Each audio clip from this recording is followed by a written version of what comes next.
Every year, drivers are caught off guard when heavy rains turn roads into rivers.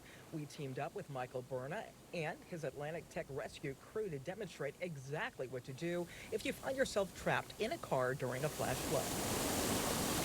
First, understand just how quickly a vehicle can become a trap. Most people are driving, they drive through a flooded road, and usually the water is coming across the road. 1 foot of water is enough to float the vehicle, okay? And add moving water to that, and then it can be swept away. And once the current builds up against your car, because of the current, it hits the water like it does a rock or any obstruction, and it starts to pile up on it, right?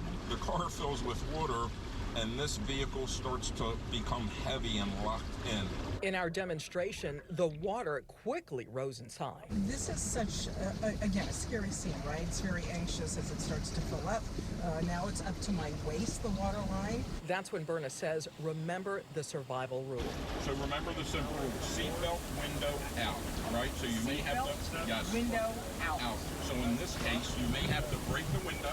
If the driver's side won't budge, move to another exit. Right now, my driver's side window isn't going down. Yes. However, I got the back window to go down. Yes. So I'm going to get busy getting back there. If you stay in here and conditions continue to deteriorate, right, you're basically sitting in your own coffin.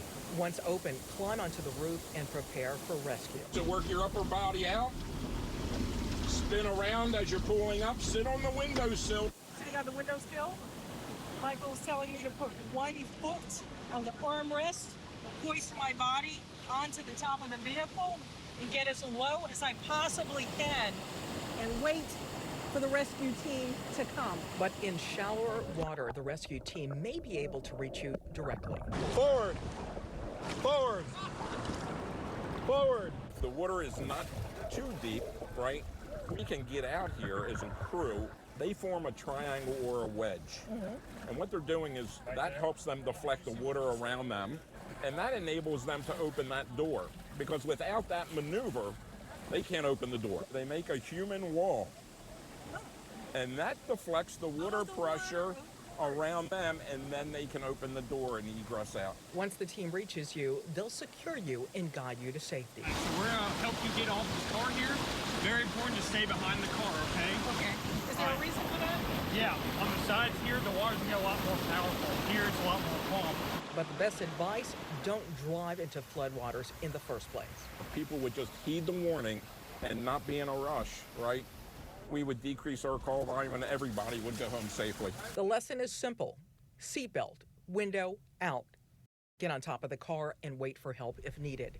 But the safest move of all is never driving into floodwaters.